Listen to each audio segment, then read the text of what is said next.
Mes bien chers frères,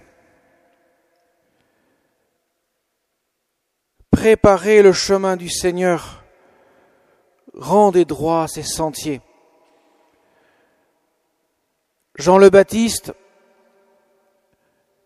met en œuvre ce que le prophète Isaïe avait annoncé. Il est la voix qui crie dans le désert. Il est celui qui vient préparer les chemins du Seigneur.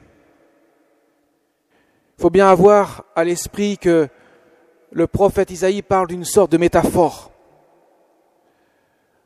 Aplanir les collines, c'est pas seulement des collines, c'est pas des collines que nous pourrions voir, des montagnes qui s'aplaniraient, c'est les collines et les montagnes de notre cœur. Autrement dit, l'orgueil de notre cœur doit être aplani. Et les ravins comblés, c'est l'humilité qui permet d'accueillir celui qui vient et qui veut venir dans notre cœur, et pas seulement dans la crèche de Bethléem. Rendre droit ces sentiers, c'est permettre au Seigneur de toucher notre cœur. Autrement dit, Jean le Baptiste est la voix qui crie dans le désert pour que notre cœur puisse se réveiller, que notre cœur soit attentif à celui qui vient, afin que le Christ puisse établir son règne. Tous les ans, nous mettons la crèche dans nos maisons, dans l'église, et nous déposons l'enfant Jésus le soir de Noël. Mais Jésus n'est pas venu seulement dans la crèche de Bethléem. Il veut venir aussi dans nos cœurs.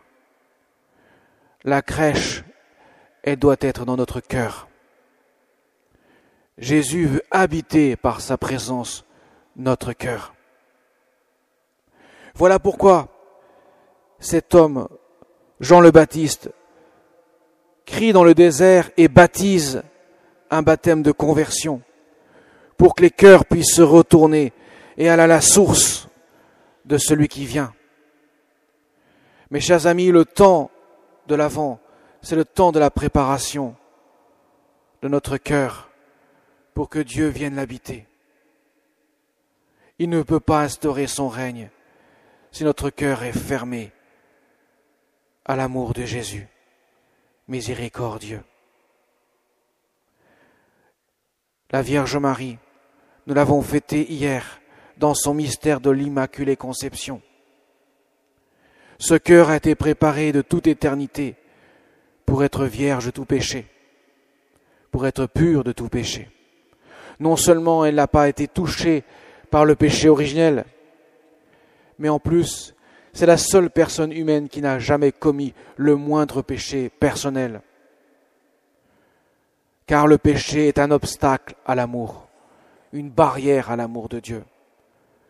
Comment aurait-elle pu accueillir dans son sein le divin Fils éternel du Père si son cœur avait été un tantinet soit peu marqué par le péché? C'est parce que son cœur est pur de tout péché qu'elle peut être la mère du Sauveur. La maternité du Fils de Dieu implique ainsi l'Immaculée Conception. Marie a fait donc de son cœur la crèche pour que l'enfant puisse être déposé dans la paille de la mangeoire. Jésus a voulu naître dans une mangeoire pour nourrir notre amour par son amour miséricordieux, afin que nous ne soyons pas perdus à jamais à cause du péché. Il va sans dire que nous avons une conversion à opérer jour après jour. Si nous pensons que nous n'avons pas à nous convertir, à ce moment-là, nous sommes comme les montagnes et les collines qui pointent le bout de leur nez et qui refusent d'aplanir le chemin du Seigneur. Notre cœur, à ce moment-là, est trop suffisant pour que Dieu vienne l'habiter. La conversion, elle doit être journalière. Chaque jour, nous devons chercher à aplanir notre cœur, à laisser le Seigneur le saisir par son amour. Et ça passe par l'humilité. Si Jésus a daigné venir naître dans une mangeoire, dans une étable, et non pas dans un palais, c'est que justement l'étable, la crèche, est l'image de l'humilité, de celui qui s'est fait tout petit pour que nous puissions nous laisser revêtir par sa divinité. Mes chers amis, le temps de l'Avent, c'est le temps où nous devons faire pénitence de notre cœur. Le temps de pénitence, c'est le temps où nous demandons au Seigneur de nous apprendre à aimer, nous apprendre à accueillir lui qui vient à notre rencontre pour que nous puissions vivre de sa vie. C'est l'humilité qui permet à la charité du Seigneur de saisir notre cœur. Et vous savez que Jésus aime bien les vases communicants. Ça veut dire que si nous prétendons que le vase de notre cœur est plein d'amour pour lui, mais que le vase de l'amour du prochain est vide et cela nous satisfait, Jésus nous dira « Tu es un menteur.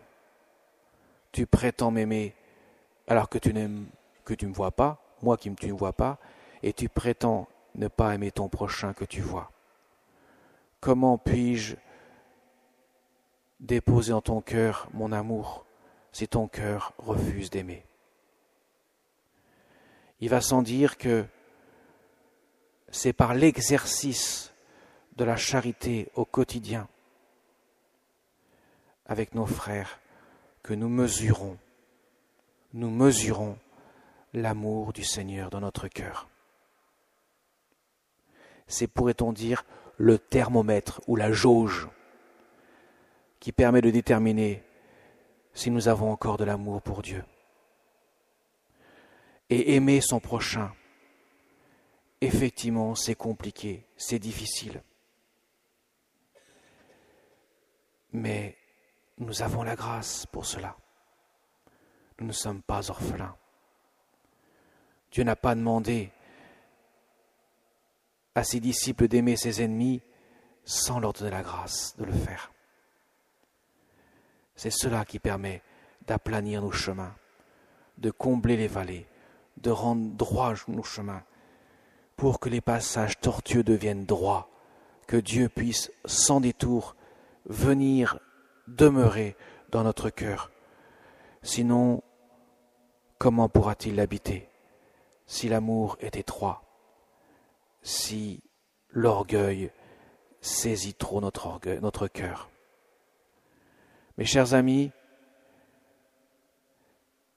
la Vierge Marie est notre précieux trésor pour cela. Quand elle vient voir ses enfants de la terre, elle prend toujours les plus petits, ceux qui ne sont rien, pour révéler les plus grands mystères.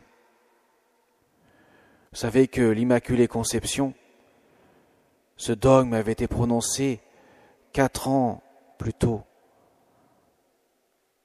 que l'apparition de Lourdes en 1858.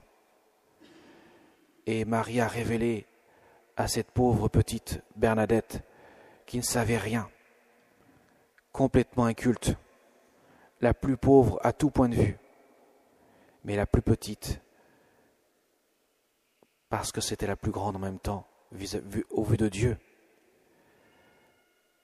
Elle a révélé à cette petite Bernadette quelle était l'Immaculée Conception, ce qu'elle ne pouvait pas saisir par son intelligence.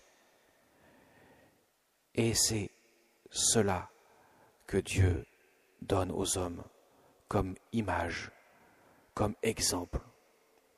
C'est par la petitesse de notre cœur, celui qui se fait pauvre parmi les pauvres, comme dira Jésus, heureux les pauvres de cœur, le royaume des cieux est à eux. C'est cela que Jésus nous donne comme exemple pour habiter notre cœur par sa présence, pour élever notre cœur jusqu'à la sainteté. La Vierge Marie choisit rarement des personnages qui sont dotés de grands pouvoirs intellectuels ou je ne sais quoi encore, mais des petits, pour montrer que c'est la petitesse devant Dieu, l'humilité qui permet à Dieu de transformer notre cœur par sa présence. Alors demandons par l'intercession de la Vierge Marie, notre Mère du ciel, le cœur immaculé de Marie, que nous puissions nous laisser habiter par sa présence, comme elle invite chacun de ses enfants à vivre ce don de soi-même pour laisser Dieu rayonner dans les cœurs. Amen.